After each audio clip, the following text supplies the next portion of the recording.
സംഗീത സഞ്ചാരി സംഗീത സഞ്ചാരി സംഗീത സഞ്ചാരി.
സംഗീത സഞ്ചാരി സംഗീത സഞ്ചാരി.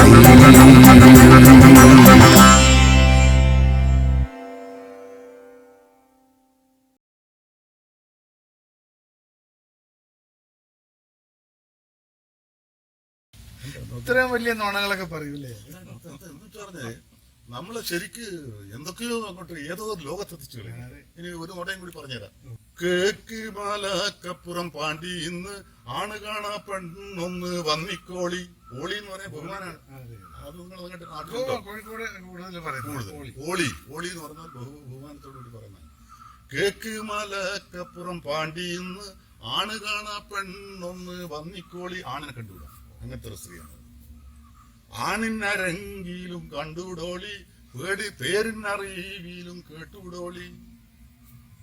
ആണിനരങ്കിലും കണ്ടുവിടോളി എന്ന് പറഞ്ഞാൽ മനസ്സിലായോ? ഇല്ല. അതാണ് ഈ മലയാള പദത്തിലുള്ള ഈ പാട്ടിലുള്ള വടക്കൻ പാട്ടിലുള്ള ഈ ചില വായ്മൊഴികൾ നമുക്കിപ്പോഴും അർത്ഥം മനസ്സിലാകാത്ത വായ്മൊഴികൾ.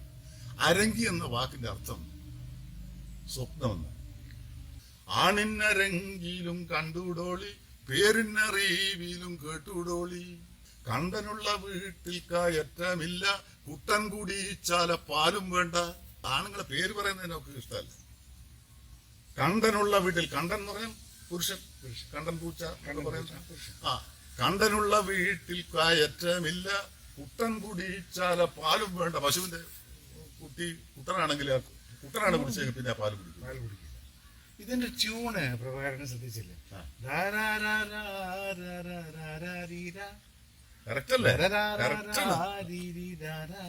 ഇത് വടക്കൻ പാട്ടിന് തനതീണമല്ല എന്ന് മനസ്സിലാക്കിക്കൊള്ളണം. പക്ഷെ ഈ ട്യൂണിനൊക്കെ വടക്കൻ പാട്ടിന് സ്വാധീനമുണ്ട് എന്നുള്ളത് സത്യമാണ്.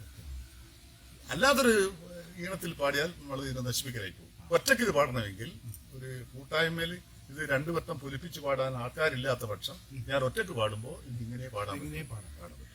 ഇനി ഒന്നുകൂടി അതിൽ ഇടക്കെന്ന് പറഞ്ഞേക്കാം, ഈ രണ്ടു വട്ടം പൊലിപ്പിച്ച് പാടുന്ന ഈ യഥാർത്ഥ ട്രഡീഷണൽ ആയിട്ട് അതിന് തനത് ശൈലിയിൽ ഈ പാട്ട് കേൾക്കുകയാണെങ്കിൽ 2-3 മിനിറ്റേ ഒരാൾക്ക്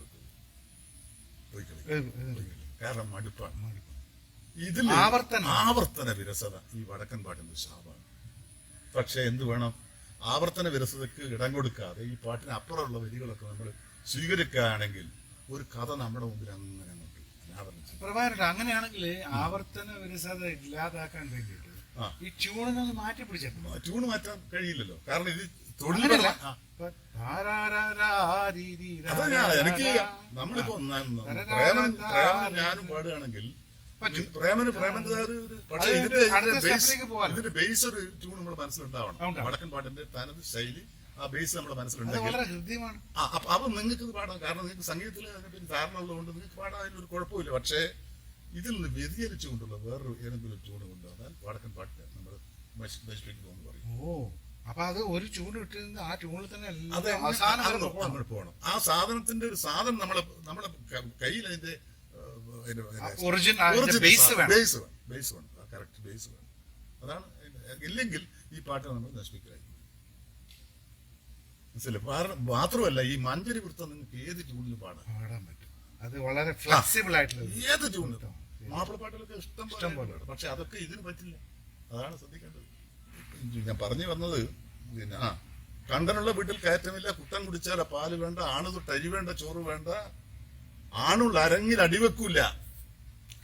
അപ്പൊ ഒരു സ്വാഭാവിക ഒരു ചോദ്യം ഉണ്ടാവും, ഈ പെണ്ണിന് ഒരു അച്ഛനില്ലേ? ഈ അച്ഛനായിട്ടുള്ള കോണ്ടാക്ട് എങ്ങനെയാണ് ഈ പെണ്ണിന്? അപ്പൊ ആണുള്ള രങ്ങിലടി വെക്കൂല, അച്ഛനത്തെ ചപ്പൂറും തുള്ളിച്ചിക്ക് അച്ഛൻ അടിച്ചോടിച്ചു. അവസാനം പാട്ട് കവി കൺക്ലൂഡ് ചെയ്യുന്ന എങ്ങനെയാന്ന് വെച്ചാൽ, ആണിനരങ്കിലും കണ്ടുകൂടാത്തോ 6 മാസായ ആറ്റക്കെറുപ്പംപോളി. അത് ആ വരി വരുമ്പോഴത്തേക്ക് പിന്നെ കൂട്ടച്ചിരിയാണ്. ഇത് നമ്മളെ കലാഭവൻ മണി സൈക്കിൾ കൊണ്ട് വീണിട്ടുള്ള ഹാസ്യമല്ല. 17-ാം നൂറ്റാണ്ടിലെ ഒരു സാധാരണക്കാരന് കവി നിന്ന് അയാൾ നിങ്ങൾ വിശേഷിപ്പിക്കണ്ട. ഈ നുണച്ചി പാട്ടുകൾ ഇപ്പൊ നുണച്ചികളല്ലേ പാടുന്നത്? സ്ത്രീകളല്ലേ? അതെ, സ്ത്രീകളാണ് അധികം പാടുന്നത്. ഈ പുരുഷന്മാർക്കും നുണ പറയേണ്ട പുരുഷന്മാർ വിദൂഷകൻ വേഷത്തിൽ കൊട്ടാരങ്ങളിൽ ഉണ്ടാവും. അവർ പാടുന്ന ഈ പാട്ടുകളൊന്നുമല്ല. പക്ഷെ അവർക്ക് വേറെ പണിയാണ്. അവർക്ക് ഇവരെ പുകഴ്ത്തലാണ് പണി, ഈ നാടുവാഴി പ്രകീർത്തിക്കുക. എന്നിട്ട് അവർ എന്നിട്ട് അങ്ങനെ ഭക്ഷണം കഴിക്കുക. അതാണ് നായർ സൈന്യത്തെ പറ്റിയൊക്കെ നമ്മൾ ചിത്രീകരിച്ചാലും നായർ സൈന്യം എന്നൊക്കെ പറയുന്നത് അങ്ങനെ ഒരു സൈന്യമേ ഇല്ല എന്നുള്ളത് സത്യം കേട്ടോ. നായർ ഈ വാളും കൊണ്ട് നടക്കുക എന്നല്ലാതെ യുദ്ധത്തിനോ ഒന്നിനും കൊള്ളാത്തൊരു വർഗമാണ് ഈ നായർ. അല്ലാതെ പിന്നെ പക്ഷെ സൈന്യം എന്ന് പറയുന്നത് നമുക്ക് അവകാശപ്പെടാൻ പറ്റുന്നത് മാർത്താണ്ഡവർമ്മയുടെ കാലത്തിന് ശേഷം അയാളോട് കൂടിയാണ് ഒരു സൈന്യം എന്നുള്ള സംഭവം നിലവിൽ വന്നത്. അല്ലാതെ നമ്മൾ പാട്ടുകളിലൊക്കെ നായർ പട, നായർ സൈന്യം എന്നൊക്കെ പറയുന്നുണ്ടെങ്കിലും അവരൊന്നും നായർ പടയും നായർ സൈന്യമായിട്ട് ചരിത്രത്തിൽ എവിടെയും ഇടമില്ല. കാരണം ചരിത്രകാരന്മാർ മുഴുവൻ പറഞ്ഞത് ഈ നായന്മാര് സൈന്യത്തിന് യുദ്ധത്തിന് പോയിട്ട് അവിടുന്ന് നാണം കെട്ട് ഓടുന്നത് കണ്ടാൽ നമ്മൾ പിന്നെ ആ ഭാഗത്തേക്ക് തിരിഞ്ഞു നോക്കില്ല. കാരണം ഇവർ ഒറ്റക്കൊറ്റക്ക് യോഗ്യന്മാരായിരിക്കാം. ഒരുമിച്ച് ഇവർക്ക് അതായത് ഒരു സൈന്യത്തിന്റെ കൂട്ടായ്മയില്ല. ആ ചിട്ട അവർക്ക് അറിയില്ല. സാറേ, ഈ 4 വിഭാഗങ്ങളുണ്ടല്ലോ, നാടൻ പാട്ടുകൾ, വടക്കൻ പാട്ടുകൾ, അതിന് ഏതെങ്കിലും രാഗ ബേസ്ഡ് ചെയ്ത ട്യൂണാണോ? അതെല്ലാവരും പാടുമ്പോൾ അത് തന്നെ പാടണം? എങ്ങനെയാണ് ഇതിന്റെ നിയമം? സംഭവം എന്താ ഞാൻ നേരത്തെ സൂചിപ്പിച്ച തന്നെയാണത്. തൊഴിൽപരമായ പാട്ടുകൾ എന്ന് പറയുമ്പോൾ തൊഴിൽ ചെയ്യുമ്പോൾ അതിനോടനുബന്ധിച്ചുള്ള താളവും ആയിരിക്കണം, അല്ലെങ്കിൽ അത് ചെയ്യാൻ കഴിയില്ലല്ലോ. അപ്പോൾ ഞാനിപ്പോ ഒരു ട്രഡീഷണൽ ആയിട്ടൊരു വരി പാടിത്തരാം. തച്ചോടിയല്ലോ മേനക്കുഞ്ഞോരേനൻ, തച്ചോടിയല്ലോ മേനക്കുഞ്ഞോരേനൻ, തച്ചോടിയല്ലോ മേനക്കുഞ്ഞോരേനൻ. ഇത് 2 ഭാഷ പൂരിപ്പിച്ച് പാടുന്നത് സംഘമായിരിക്കും. ആദ്യം മുൻപാട്ട് പാടുന്നത് മുൻപാട്ടുകാരൻ തച്ചോടിയല്ലോ മേനക്കുഞ്ഞോരേനൻ, തച്ചോടിയല്ലോ മേനക്കുഞ്ഞോരേനൻ, തച്ചോടി. ഞാൻ നടന്നതാണ് ഞാൻ കാണിച്ചത്. മനസ്സിലായി? അതായത് ലീഡ് പാടുന്ന ആള് ആദ്യം ഒന്ന് പാടും, അയാൾ ഒന്ന് പാടും, ബാക്കിയുള്ള 2 പാടും.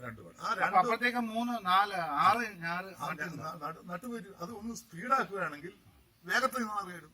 തച്ചോടിയല്ലോ മേനക്കുഞ്ഞോരേനെ, തച്ചോടിയല്ലോ മേനക്കുഞ്ഞോരേനെ, തച്ചോടിയല്ലോ.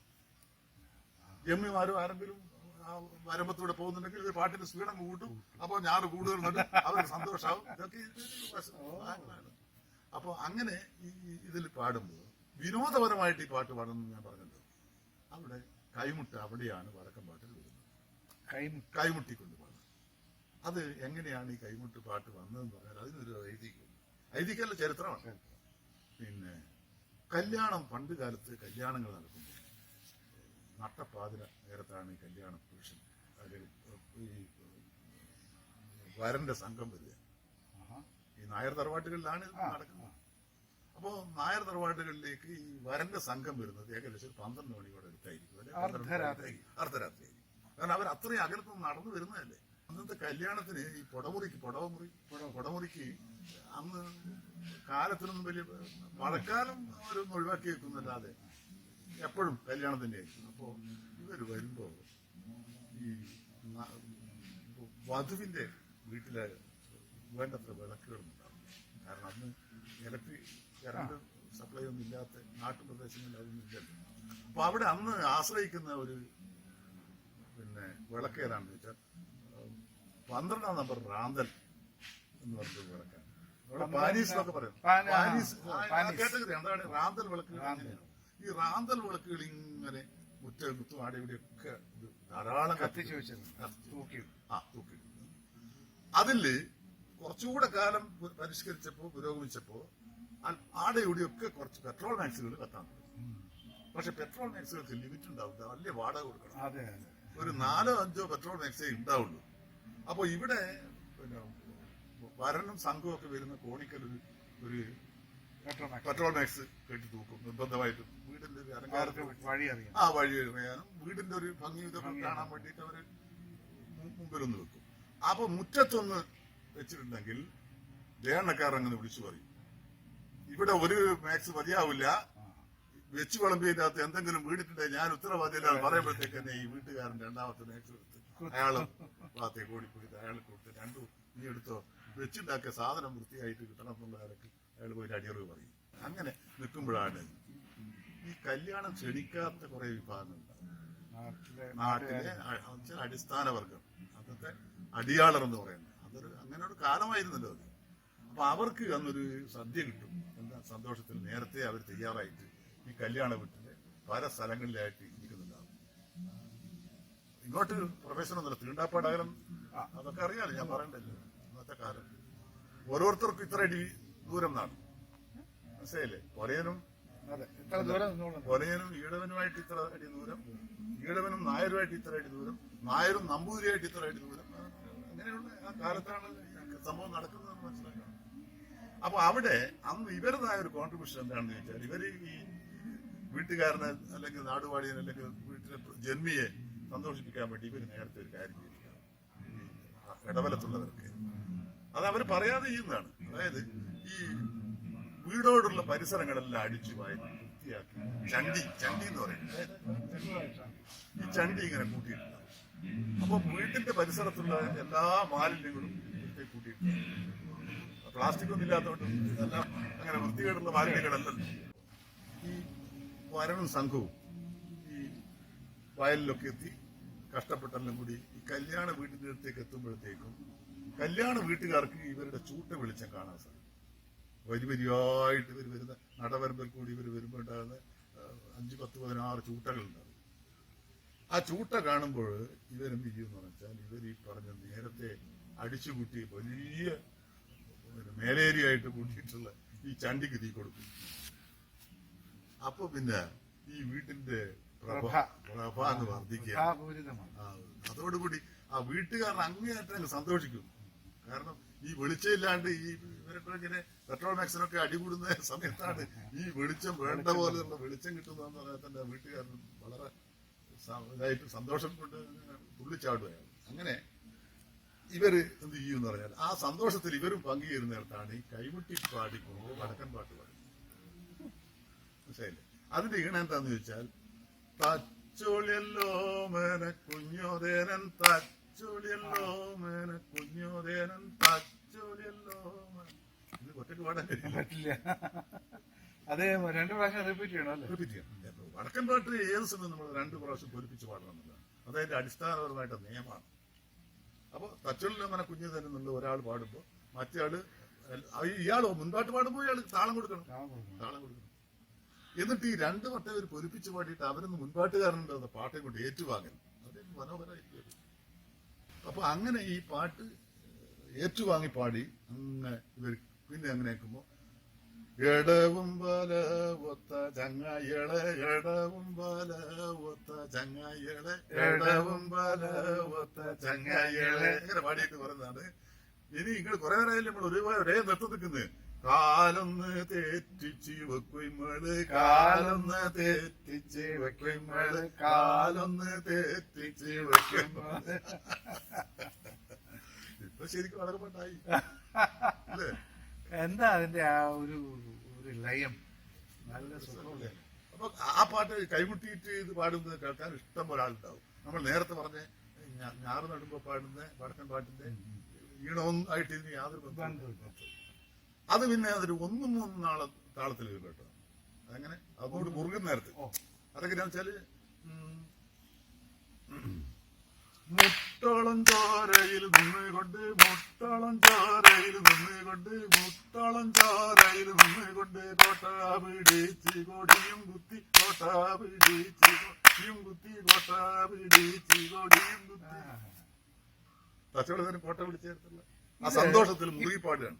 പ്രഭാകരൻ ഇപ്പൊ പാടിയ പാട്ടില് ഒരു മുസ്ലിമിന്റെ ഒരു കോൽക്കളിയാണ്. ഇല്ല സെയിം അല്ല. ഏകദേശം സാമ്യത ഒരുപാട് ഉണ്ടാവില്ലേ? കാരണം എന്താ വെച്ചാൽ കോൽക്കളി എന്ന് പറയുന്നത് താളമല്ലേ, താളത്തിന് മുൻതൂക്കം കൊടുക്കുന്നതല്ലേ കോൽക്കളി. കോൽക്കളി മാപ്പിള കോൽക്കളിയുണ്ട്, നമ്മുടെ ഹിന്ദുക്കളെ കോൽക്കളിയുണ്ട്, ക്രിസ്ത്യാനികൾക്കും എല്ലാം ഉണ്ട്. പക്ഷെ ഇതെല്ലാം തന്നെ ഒരു തറവാട്ടിലില്ല, യാതൊരു സംശയമില്ല. പക്ഷെ അവർ ഓരോരുത്തരും സൗകര്യത്തിന് വേണ്ടി അങ്ങനെ പാടുമ്പോ ഇതെല്ലാം ഒരു തറവാട്ടിലെ അംഗങ്ങളാണെന്നുള്ളത് നമ്മൾ മനസ്സിലാക്കി. എന്ത് ജാതി ചില മുസ്ലിം സഹോദരന്മാർ ഒന്നാം തരം ക്ലാസിക്കൽ പാടുന്ന നേരത്തും അവരതായ ചില സാധനം വന്നു പോകും. അത് അവര് കുറ്റം പറയുന്നതല്ല ഞാൻ കേട്ടോ. അത് ഒരു നേരത്തെ പാടി ശീലിച്ചു പോയ അവർ ജീൻസിൽ രക്തത്തിലുള്ള സംഭവം. അതുപോലെ തന്നെ ഹിന്ദുക്കൾക്കുണ്ട്. എല്ലാവർക്കും അവരുടെ ഞാൻ പറഞ്ഞ നിങ്ങൾ എത്ര മെനക്കെട്ടിട്ട് അറബി പറഞ്ഞാലും പിന്നെ അത് അറബിയാവില്ല. വളരെ സാഹസമുണ്ട് അറബിയായി വരണമെങ്കിൽ. അത് നേരത്തെ വേണ്ട പ്രാക്ടീസും കാര്യമൊക്കെ ജന്മനാ ശ്രദ്ധിക്കേണ്ടതാണ്. അപ്പൊ അതിൽ ഭാഷ എന്ന് പറയുന്നത് അത്ര വേഗത്തിൽ സ്വായത്താക്കാൻ കഴിയുന്നതല്ല. അപ്പൊ അങ്ങനെ അതൊക്കെ എല്ലാത്തിനും ഉണ്ടാവും. ഒന്നും എടുക്കേണ്ടി വരും. പക്ഷെ അതിന്റെ അടിസ്ഥാനപരമായ കാര്യം നമ്മൾ മനസ്സിലാക്കി. അപ്പൊ ഈ താളത്തിനും വടക്കൻ പാട്ട് പാടുന്നു. പാടും. അപ്പൊ ഈ രണ്ട് മാർഗമല്ലാതെ വടക്കൻ പാട്ടിന് വേറെ ഈണങ്ങളൊന്നുമില്ല. അത് പിന്നെ ഒന്നുകൂടി പറഞ്ഞുതരാം. അതിൽ സംശയത്തിനിടവരുന്ന ഒരു സംഭവമുണ്ട്.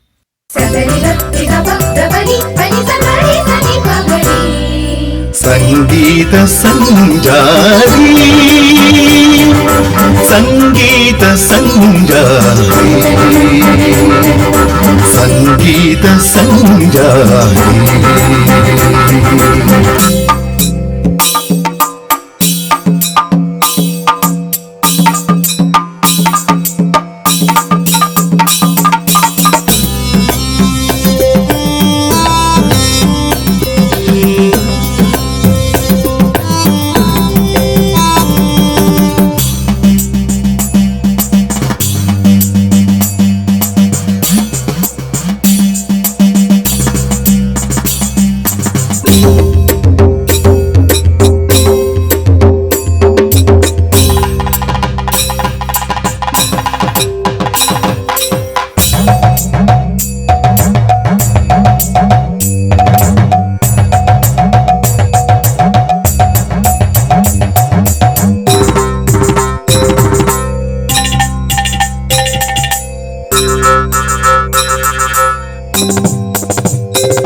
संजारी संगीत संजारी